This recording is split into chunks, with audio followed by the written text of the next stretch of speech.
Hi friends, computer work blouse ఎలా cutting చేయాలి, ఎలా స్టిచ్చింగ్ చేయాలి అన్న వీడియో అండి ఇది.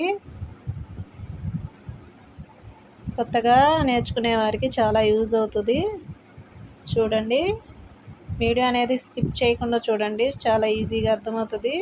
మీరు కూడా ఒకసారి ట్రై చేయండి. ఎలా స్టిచ్ చేశారన్నది కామెంట్ చేయండి. నా ఛానల్ కనుక సబ్స్క్రైబ్ చేసుకోండి ప్లీజ్.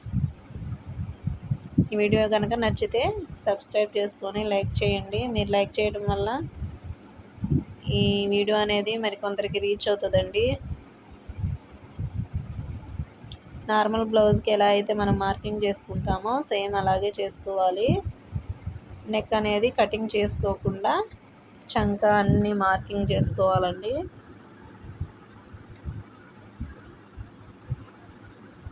చూడండి, వీడియోలో చూపించిన విధంగా మార్కింగ్ చేసుకున్న దాని మీద కటింగ్ చేసుకోవాలి.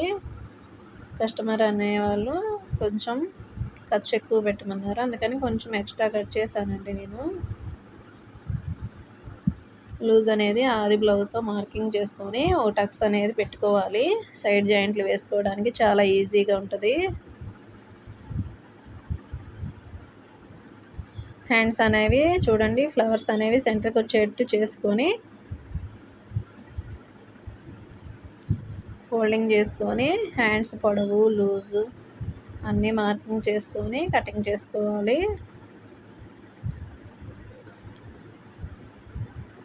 వర్క్ కింద ఒక 1/2 ఇంచ్ అనేది వదిలిపెట్టుకోవాలండి మన స్టిచ్చెస్లోకి. ఇక్కడ చంక ముక్కలు అనేవి పడతాయి హ్యాండ్స్కి, అవి స్టిచ్చింగ్ చేసేటప్పుడు స్టిచ్ చేసుకోవాలి. ఇప్పుడు ఫ్రంట్ పార్ట్ కటింగ్ చేద్దాం. ఫ్రంట్ పార్ట్ వచ్చేసి బ్యాక్ పార్ట్ కట్ చేస్తాం కదండి, ఆ బ్యాక్ పార్ట్ అనేది ఫ్రంట్ పార్ట్ కంప్యూటర్ వర్క్ చేయించిన దాని మీద నెక్ వైపే మనం మార్కింగ్ చేసుకోవాలి. 2 ఇంచులు మడవాలండి కింద, అది షేప్ బెల్ట్ కోసం. మిగతాదంతా సేమ్ టు సేమ్ మార్కింగ్ చేసుకోవాలి. ఇప్పుడు ఆది బ్లౌజ్ తీసుకొని హుక్స్ పట్టి వైపు మార్కింగ్ చేసుకోవాలి. మనం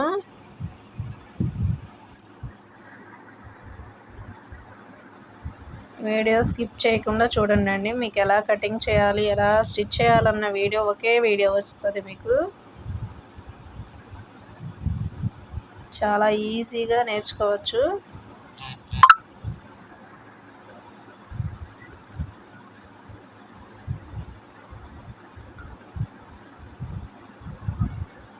నేను మెయిన్ పీస్ మీద కట్ చేస్తున్నానండి. లైనింగ్ మీద అయినా కట్ చేసుకోవచ్చు, బట్ మెయిన్ పీస్ మీద కట్ చేస్తున్నాను నేను. ఇదైతే కరెక్ట్గా మనకి తెలుస్తుంది. మెయిన్ పీస్ కనుక కరెక్ట్గా కట్ చేస్తే లైనింగ్ పీస్ ఒక 1/2 ఇంచ్ ఎక్స్ట్రా కట్ చేసుకోవాలి.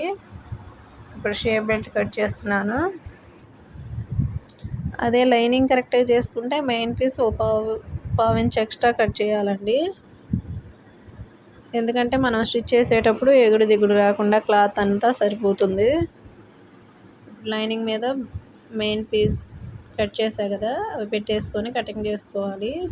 చూడండి, వీడియోలో చూస్తున్న విధంగా. నేనైతే నెక్కలు కట్ చేయలేదండి, జాగ్రత్తగా గమనించండి, మీకు అర్థమవుతుంది.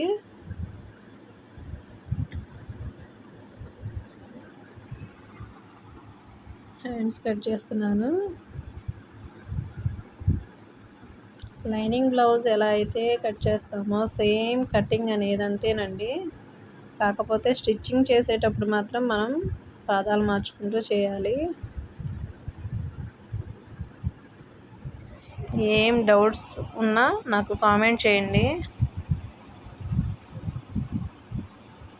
చూసారా, క్రాస్గా పెట్టుకొని కట్ చేసుకోవాలి.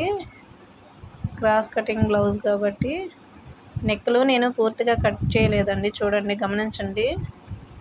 మనం స్టిచ్ చేసుకునేటప్పుడు స్టిచ్ చేసుకున్న తర్వాత అవి కటింగ్ చేసుకోవచ్చు.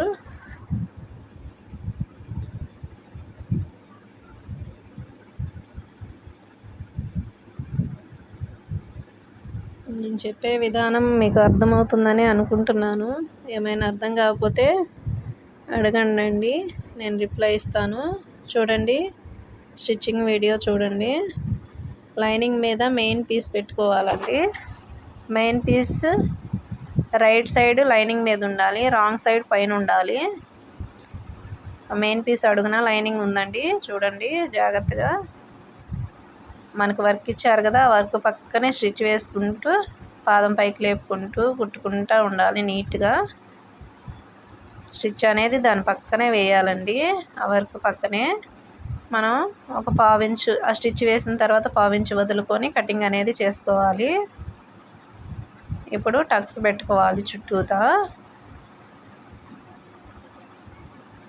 ఆ స్టిచ్ వేసాం కదా, ఆ స్టిచ్ అనేది కట్ అవ్వకుండా టక్స్ పెట్టుకోవాలి. ఇప్పుడు తిరగవేయాలి. చూడండి మనకి ఎంత నీట్గా వస్తుందో. గోరుతో కొద్దిగా అలా రఫ్ చేసుకుంటే నెక్ అనేది నీట్గా చూడండి ఎలా వచ్చిందో. అంతేనండి, చాలా సింపుల్ అండి మనం స్టిచ్ చేసుకోవటం. ఒకసారి ట్రై చేయండి. దానిపైన ఇంకో స్టిచ్ అనేది వేసుకుంటే మనకి లైనింగ్ అనేది బయటికి అవతలికి కదలకుండా ఉంటుంది. ఒకసారి ట్రై చేయండి. ఎలా స్టిచ్ చేశారన్నది నాకు కామెంట్ చేయండి. నా ఛానల్ని సబ్స్క్రైబ్ చేసుకోవటం మర్చిపోకండి. ప్లీజ్ సబ్స్క్రైబ్ చేసుకోండి. మరిన్ని వీడియోలతో మీ ముందుంటాను. ఫ్రంట్ నెక్ కూడా సేమ్ అంతేనండి. కంప్యూటర్ చేసిన వర్క్ పక్కనే స్టిచ్ వేసుకుంటూ చూడండి, ఒక పావించి వదులుకొని కట్ చేసుకొని టక్స్ పెట్టుకొని సేమ్ ప్రాసెస్ అండి. నెక్ తిరగ వేసుకొని మనం గోరుతో కొద్దిగా అలా రఫ్ లాగా అంటే నీట్గా వస్తుంది. దాని మీద ఒక స్టిచ్ అనేది వేసుకుంటే మనకి బ్లౌజ్ అనేది పర్ఫెక్ట్గా కనబడుతుందండి నీట్గా.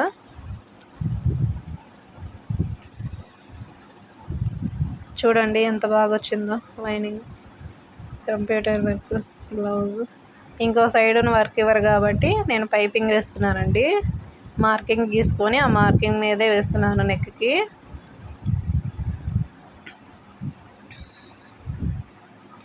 పైపింగ్ వేస్తే స్టిచ్గా ఉండదండి. మామూలుగా లైనింగ్ మీద తిరగేసేస్తే అది మనకి నెక్ సాగినట్టుగా వస్తుంది. అందుకని నేను పైపింగ్ వేస్తున్నాను లుక్ సూపర్ ఉండడానికి. మనం పైపింగ్ వేసేటప్పుడు చూసుకోండి లెఫ్ట్ వస్తుందా రైట్ వస్తుందా అని. మళ్ళీ స్టిచ్ చేశాక తీయాలంటే కొంచెం కష్టం అవుతుంది.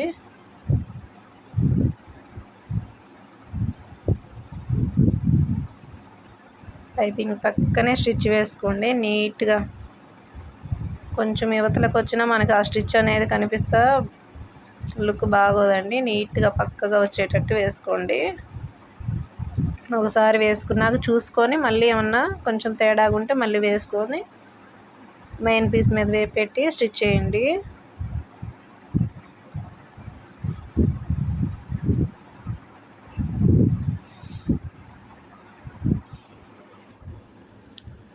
ఈ వీడియో కనుక చాలామందికి రీచ్ అయినట్లయితే నేను మరిన్ని వీడియోలు చేయాలని ఇంట్రెస్ట్ వస్తుందండి. ప్లీజ్ వీడియోని షేర్ చేయండి, స్కిప్ చేయకుండా చూడండి ప్లీజ్. మీకు కూడా ఎలా స్టిచ్ చేయాలా ఎలా కటింగ్ చేయాలన్నది అర్థమవుతుంది.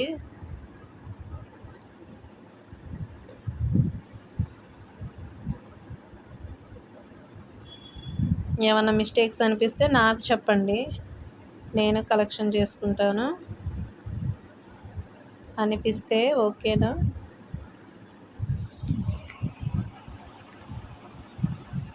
చూడండి నేను 1కి 2 సార్లు చూసుకుంటున్నాను మళ్ళీ తేడా రాకుండా. కొంచెం కుట్టు కనిపిస్తుందని మళ్ళీ వేస్తున్నానండి కుట్టు అనేది. అలా చెకింగ్ చేసుకొని స్టిచ్ చేసుకోండి.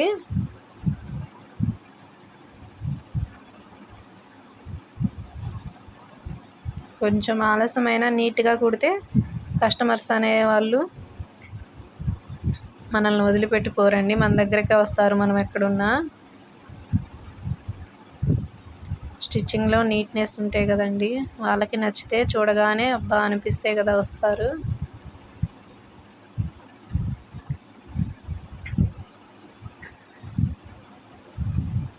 మొత్తం బ్లౌజు కుట్టిన తర్వాత నేను ఫోటో అనేది పెడతాను, చూడండి ఎలా ఉందో అనేది కామెంట్ చేయండి. ఆల్రెడీ షార్ట్స్లో పెట్టానండి, ఇంకా మొత్తం as it is lining blouse ఎలా కుడతామో అలాగేనండి. Thank you for watching.